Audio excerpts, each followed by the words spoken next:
السلام علیکم ورحمۃ اللہ وبرکاتہ۔ اعوذ باللہ من الشیطان الرجیم، بسم اللہ الرحمن الرحیم۔ رب اشرح لی صدری ویسر لی امری واحلل عقدۃ من لسانی یفقہوا قولی۔ رب زدنا علما، رب زدنا علما، رب زدنا علما، اللہم فقہنا فی الدین۔ جی آج ہم پڑھیں گے آیت نمبر 116 سے۔ وَإِذْ قُلْنَا لِلْمَلَائِكَةِ اسْجُدُوا لِآدَمَ فَسَجَدُوا إِلَّا إِبْلِيسَ أَبَى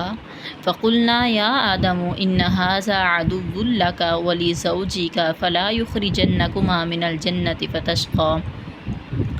وَإِذْ اور جب قلنا ہم نے کہا للملائکتی فرشتوں سے، اسجدوا تم سارے سجدہ کرو لآدم آدم علیہ السلام کو، فسجدوا پس ان سب نے سجدہ کیا، الا سوائے ابلیس ابلیس کے، سوائے ابلیس کے، ابا اس نے انکار کر دیا،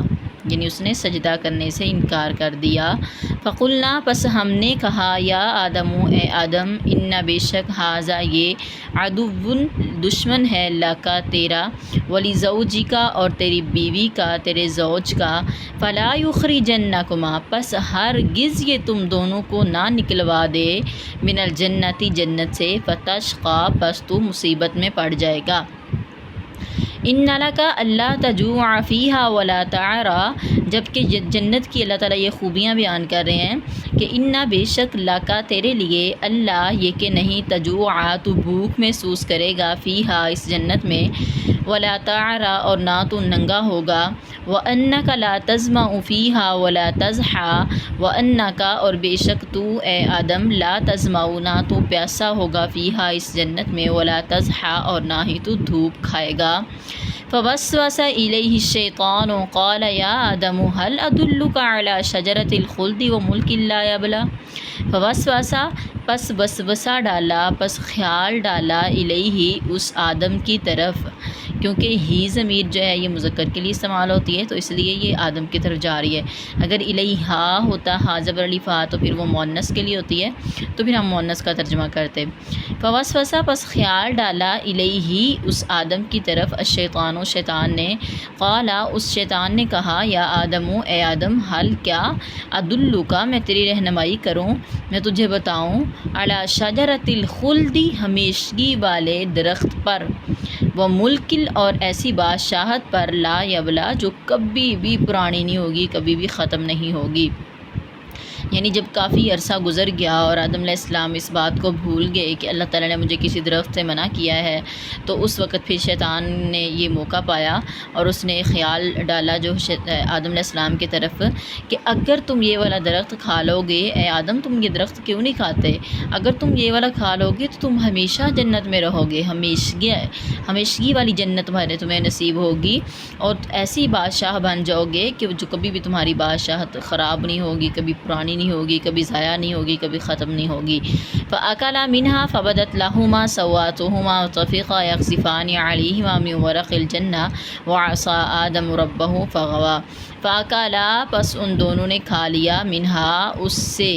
یعنی اس درخت سے، یہ ہاں ضمیر جو ہے یہ شجرہ کی طرف جا رہی ہے، پس ان دونوں نے کھا لیا، آدم اور حوا نے اس درخت سے، فبدت بس ظاہر ہوگی، لاہما ان دونوں کی، سواتہما ان دونوں کی شرمگاہیں، وطفقا اور وہ دونوں شروع ہوئے، یخصفانی وہ ڈھانپنے لگے، علیہما اپنے اوپر، میں ورق الجنت جنت کے پتے، وعصا اور نافرمانی کی، آدم نے ربہ اپنے رب کی، فغوا بس وہ گمراہ ہو گیا، پس وہ بھٹک گیا۔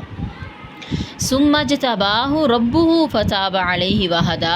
پھر اجتباہ چن لیا اس کو، ربہ اس کے رب نے، یعنی اس آدم کو چن لیا اس کے رب نے، فتابہ پس اس نے توبہ قبول کی، علیہ اس کی، وہدا اور اسے ہدایت دی۔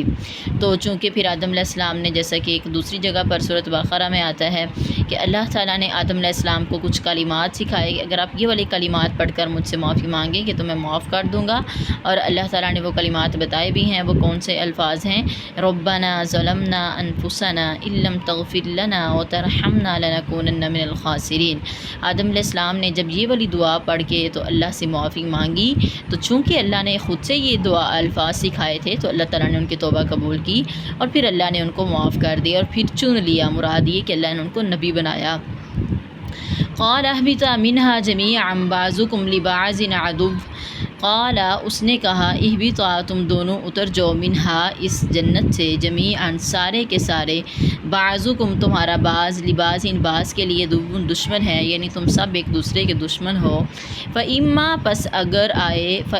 پس اگر یأتینکم ضرور آئے تمہارے پاس، منی میری طرف سے، ہدن ہدایت، فمن پس جس شخص نے اتبع پیروی کی، ہدا یا میری ہدایت کی، فلا یضل پس نہیں وہ گمراہ ہوگا، ولا یشقی اور نہ ہی وہ مشقت میں پڑے گا، تکلیف مصیبت میں پڑے گا۔ ومن اعرض عن ذکری اور جس نے منہ پھیر لیا میرے ذکر سے، یعنی یہاں پر ہدایت مراد ہے، اور ہدایت سے مراد نبوت ہے اور قرآن مجید ہے۔ اللہ تعالیٰ کہتے ہیں جب آپ کے پاس میری ہدایت آئے گی، یعنی نبی آئیں گے اور قرآن مجید لے کر آئیں گے یا کوئی بھی صحیفے لے کر آئیں گے، تو جس نے اعراض کیا میری نصیحت سے، میرے ذکر سے، فإن پس بے شک لہو اس کے لیے معیشتاً روزی ہوگی، زن کا تنگ، فإن لہ معیشتاً زن کا، نحشرہ یوم القیامت اعمی اور ہم اس کو اٹھائیں گے قیامت کے دن اندھا کر کے، اعمی اندھا کر کے۔ قال رب لما حشرتنی اعمی وقد کنت بصیرا، قال وہ کہے گا ربی اے میرے رب، لما کیوں، حشرتنی تو نے مجھے اٹھایا ہے، اعمی اندھا کر کے، وقد اور تحقیق، کنتو میں تھا، بصیراً دیکھا کرتا تھا، یعنی قیامت والے دن جب کہ اللہ تعالیٰ اس بندے کو جس نے دنیا میں رہتے ہوئے اللہ کی آیات کا انکار کیا، اللہ کی آیات کو جھٹلا دیا، اس کی پرواہ نہیں کی اللہ کے احکامات کی، تو وہ دنیا میں تو وہ دیکھا کرتا تھا لیکن اس نے اپنی صلاحیتوں سے فائدہ نہیں اٹھایا، تو قیامت والے دن جب اللہ تعالیٰ ایسے انسان کو اٹھائے گا تو اللہ تعالیٰ اس کو اندھا کر کے اٹھائیں گے، یعنی اس کی بصارت اسے فائدہ نہیں دے گی، تو وہ اللہ سے سوال کرے گا اللہ تو نے مجھے اندھا کر کے کیوں اٹھایا ہے، وقد کنت بصیرا میں تو دنیا میں دیکھا کرتا تھا۔ قال کذالک اتتک آیاتنا فنسیتھا وکذالک اليوم تنسی، قال اللہ تعالیٰ کہیں گے کذالک اسی طرح، اتتک آئی تھی تیرے پاس، آیاتنا ہماری آیات، فنسیتھا پس تو نے ان آیات کو بھلا دیا، وکذالک اور اسی طرح، الیوم آج، تنسی تجھے بھلا دیا گیا ہے، وکذالک نجزی من اسرف ولم یؤمن بآیات ربہ ولعذاب الآخرۃ اشد وابقی، وکذالک اور اسی طرح، نجزی ہم بدلہ دیتے ہیں، من اس شخص کو، اسرف جو حد سے بڑھ جائے، جو اپنی حد بھول جائے، ولم یؤمن بآیات ربہ اور اپنے رب کی آیات پر ایمان نہ لائے، ولعذاب الآخرۃ اور یقیناً آخرت کا عذاب، اشد زیادہ سخت ہے، وابقی اور زیادہ باقی رہنے والا ہے۔ افلم یہد لہم کم اہلکنا قبلہم من القرون یمشون فی مساکنہم، افلم اور کیا پس نہیں، یہد لہم رہنمائی کی ان کی، یعنی کیا اس بات نے ان کی رہنمائی نہیں کی، کم کتنی، اہلکنا ہم نے ہلاک کی، قبلہم ان سے پہلے، من القرون بستیاں، یمشون وہ چلتے ہیں، فی مساکنہم ان کے رہنے کی جگہوں میں، ان بے شک فی ذالک ان میں، لآیات یقیناً نشانیاں ہیں، لأولی النہی عقل مند لوگوں کے لیے۔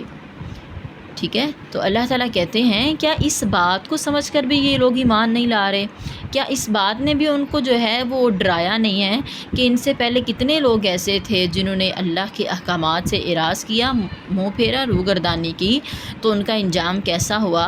یہ ان کے آس پاس وہ بستیاں رہا کرتی تھی، قوم عاد کی اور قوم سمود کی اور قوم صالح جو تھی، وہ ان کے آس پاس بستیاں رہا کرتی تھی کفار مکہ کے، تو آج یہ دیکھتے ہیں کہ ان کا نام و نشان تک نہیں ہے اور یہ ان کی بستیوں سے گزر کر جاتے ہیں، تو کیا تب بھی یہ نصیحت حاصل نہیں کرتے، تب بھی انہیں اللہ کے عذاب سے ڈر نہیں لگتا۔ اور اللہ تعالیٰ نے، کیونکہ بہترین نصیحت وہی ہوتی ہے جو انسان دوسروں سے دیکھ کر حاصل کر لے، کیونکہ جب اپنے پہ باری آتی ہے تو پھر اگر خود پہ عذاب آ جائے، خود پہ مصیبت آ جائے تو وہ دوسروں کے لیے عبرت بن جاتی ہے، تو بہترین انسان وہ ہے جو دوسروں سے نصیحت حاصل کرتا ہے۔ وما علینا الا البلاغ المبین۔